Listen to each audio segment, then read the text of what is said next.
안녕하십니까, 청락입니다. 지금 흉노족에 관한 얘기를 하고 있는데 이제 마지막 시간인데 아주 논쟁적이고 이제 뭐 제 의견이 안 맞을 확률도 많이 있습니다. 그렇지만 이제 그냥 넘어갈 수는 없기 때문에 한번 간단히 본다면은 이제 흉노족 이제 김일제의 후손들이 신라로 넘어와서 이제 왕이 되었는가? 한 번쯤은 이제 들어봤을 겁니다. 그래서 이제 흉노족과 관련된 얘기는 이제 많은 논쟁거리가 있는데 간단히 한번 본다면은 이제 신라 유물 중에 문제가 된 게 이제 대표적인 게 이제 금관인데 금관은 많이 봤을 겁니다. 정교하고 화려한 문양으로 이제 뭐 세계에 깜짝 놀라게 했고 우리나라의 큰 자랑인데 금은 이제 그 당시에도 되게 귀엽고 지금도 귀하지만은 유목민들이 특히 이제 금을 되게 소중하게 여깁니다. 그리고 중국인들은 사실 금보다는 옥을 중시하게 됩니다. 그러면 옥으로 만든 이제 부장품이나 왕에 관한 특히 이제 고급 그거는 주로 옥으로 만들었습니다. 그래서 좀 다르고 유목민들은 되게 금을 중시했고 그래서 만주에서 이제 그렇게 유럽까지 아까 뭐 그러니까 스텝지형 동쪽, 서쪽, 남쪽, 중부 지역까지 전부 다 이제 금으로 만든 부장품이 되게 많이 이제 발견되고 있습니다. 그런데 특히 이제 왕이 쓰는 금관을 보면 거기에 큰 가지에 이제 조그만한 이제 뭐 옷 같은 게 달려 있는데 그 가지는 사실 그 나무거든. 나무 가지에 이제 옷 같은 걸 작은 금을 달고 옥을 달고 하는 건데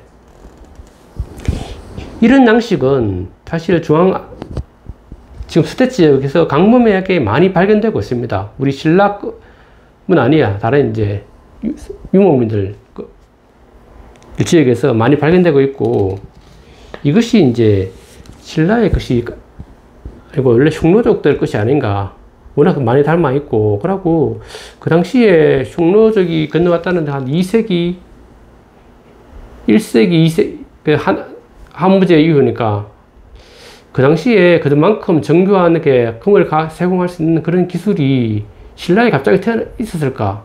그렇게 의문을 제기하고 그게 분명히 다른 민족이 들어와서 흉노족이 들어와서 만든 유물이다 라고 이제 추정하고 또 하나 특이한 게 이제 기마인물용 톡이라는 게 있는데 이제 제가 아주 주목하게 있는데 최근에 보면은 이 토기는 이제 말 위에 기사가 딱 타고 있는데 말 뒤에 자세히 보면은 이제 소철을 걸어 놓고 있습니다. 소철을 싣고 있습니다. 말 뒤에 왜 소철 싣고 갈까? 다른 것도 많은데.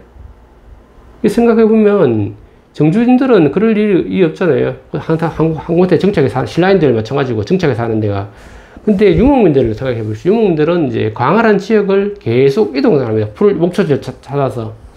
이동하니까 이동하는 동안에도 이제 끓여 먹고 살아야 되기 때문에 우리가 말하는 샤브샤브 소철 들고 다니는 물을 끓여서 이제 고기를 담가서 이제 식사를 하고 또 이동하고 또 이동하기 때문에 소치 아주 필수품입니다. 그러니까 말전등이에 그렇게 싣고 다니는 토기를 이제 발견하잖아요. 생활상을 나타내는 게 다 토기니까. 그러니까 이제 이게 유목민들의 상징이 아니냐. 그게 이제 신라 고분군에서 나왔거든요. 금관하고 기마인물용 토기 이런 게. 그런 거 보면 이게 유목민들의 전통을 그대로 가져왔다. 우리 신라의 정주인들, 그러니까 그 당시에 뭐 1세기, 2세기에 정주인들하고 문화하고 너무 거리가 먼 이질적인 게 나왔기 때문에 이질적인 민족이 들어온 게 아닌가 보고 있습니다. 그리고 신라 지역을 본다면은 우리가 생각하기에는 뭐 예전에 뭐 다른 민족 이런 얘기를 많이 했는데 다 그 엉터리인 거는 다 여러분들 잘 아실 겁니다. 그 당시에는 이제 아직까지 한반도가 이제 삼국이 정립이 안 되기 때문에 여러 민족들이 와서 살았습니다. 북쪽에서 이제 주로 내려온 사람들이 지배층이 되고 기존에 이제 초창민들이 이제 비지배층이 되는 그런 구조이기 때문에 고구려도 그렇고 백제도 그렇고 사실 신라라고 다 다르지 않았을 겁니다만 신라도 그러니까 그 지배층이 발해 쪽에서, 아니, 만주에서 온 사람들이 아니고 충로에서 온 사람들이 아니겠는가 추정을 할 수 있습니다. 그리고 신라라는 지역이 원래 신라 그 토착민 내에 금강가야 같은 데 보면 거기 심부를 저 어디에 인도에서 맞았다는 그런 기록도 나오지 않습니까? 보면 되게 좀 인종적으로도 달리 민족이 아니고 약간 많이 섞인 그런 민족입니다. 그리고 또 하나 의심해 보면 이제 그 먼 지역에서 그러니까 뭐 지금의 산동 지역에서 출발했다는데 바다로 왔을 수도 있고 바다로 오면 금방이죠. 그리고 바다를 아니면 육지로 오더라도 이들은 충분히 그 당시에는 삼국이 정립이 안 됐기 때문에 성과 성에만 이제 자기 있는 거고 성 주위에 또 떨어져 있는 데는 사람이 살지 않았습니다. 그러니까 그 루트로 충분히 만주로 돌아왔어도 충분히 들어올 수 있었습니다. 지금의 어떤 국경선이나 이런 게 없었거든요. 따라서 이제 뭐 성을 몇 개 타자 그 성을 이제 지배한다는 그런 개념이지. 학자들이 말하는 이제 점과 점을 이제 지키는 것이 면과 면을 지키는 그런 시대가 아니었습니다. 그 당시까지는.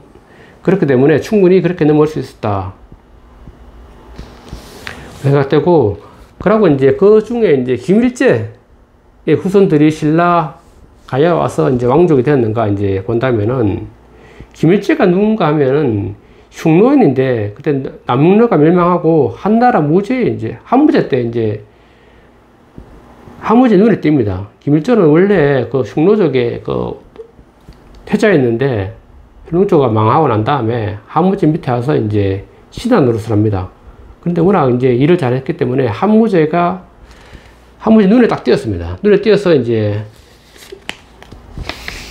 벼슬이 점점 높아지니까 그리고 이름이 원래 있었는데 김씨성을 이제 하사합니다. 김씨는 세금자 같잖아요. 그러니까 김씨성을 하사받고 이제 나중에는 이제 투후라고 산둥성 지역의 제후로 임명받습니다.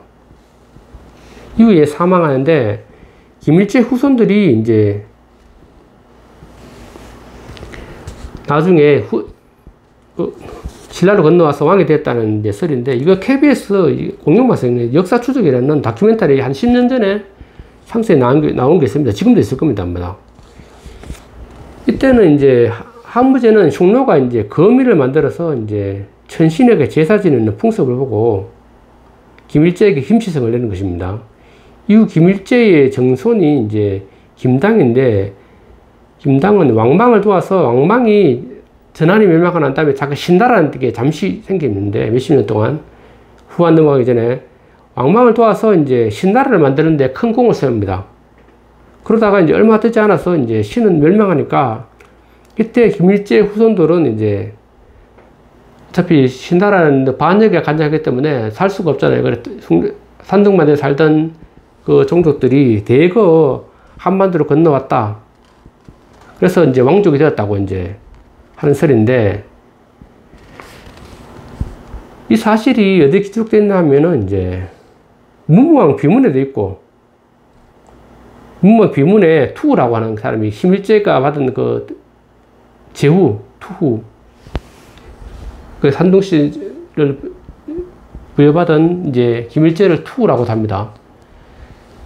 자기 조상을 투후라고 했고, 그러고 대당고씨 부인 묘지명이 나오는데, 대당고씨 이제 이 여자분이 멀리 장안에 시집가서 거기서 이제 그 관리하고 결혼해서 살다가 죽었는데, 그 김씨 부인의 묘를 파보니까 거기에 묘지명에 자기 조상이 이제 김일제다는 것이 이제 나옵니다. 그래서 이제 이게 흉노족이 신라로 와서 왕족이 되었다는 건 이제 근거로 이제 설명하고 있는데, 물론 이에 반대하는 견해도 만만치가 않습니다. 그들이 이제 보통 신라가 흉노족이라고 주장하는 근거 중에 하나 드는 게 또 적성목각분 이제 예를 드는데, 적성목각분이 이제 유목민들 사이에 널리 사용됐지만 신라에도 사용됐는데 시기적으로 봤을 때 시기에 맞지 않는다. 그러고 적성목각분의 형태도 조금 다르다. 그래서 이제 이런 거 보면 충노가 신라에 와서 왕이 되었다는 것은 믿을 수 없다. 이렇게 말하는데, 문제는 이제 앞에서도 언급했는데, 고고학적 근거를 찾기가 식노독이나 아니면 이국민들은 되게 어렵습니다. 기록이 없고, 별로 없고, 그러고, 이제 뭐 자기 무덤 같은 거를 다 숨겨놓기 때문에, 그걸 가지고 뭐 결정적인 근거로 삼을 수는 없습니다. 그러니까 일단은 아까 말했듯이 금관이나 아니면 다른 이제 이런 묘지명 이런 거 봤을 때는 이것을 반박하기 논리적으로 뒤집을 수 있는 근거를 반대자들이 찾지를 못하고 있습니다. 정확하게는. 그렇기 때문에 이게 우리나라 고대사를 연구하는 사람들의 아주 난제지만, 난제 중에 난제인데 상당히 설득력이 있습니다. 그리고 뭐 저번에 유성들이 아니지, 신라 경주깁시들이 막 일어나서 데모하고 그랬는데 자기들은 충노적인 후손은 아니라고, 그런 걸 가지고 사실 뭐 근거로 삼을 수 없는 거고, 역사적 사실은 객관적으로 살펴봐야 되기 때문에 앞으로 이제 연구가 좀 더 진행된다면은 이제 이게 맞는지 안 맞는지 밝혀지리라고 생각합니다. 그러면 이제 여기까지 이제 흉노조에 관한 역사는 이제 여기서 마무리하고 다시 이제 한나라 역사에 대해서 이제 다시 진행하기로 하겠습니다.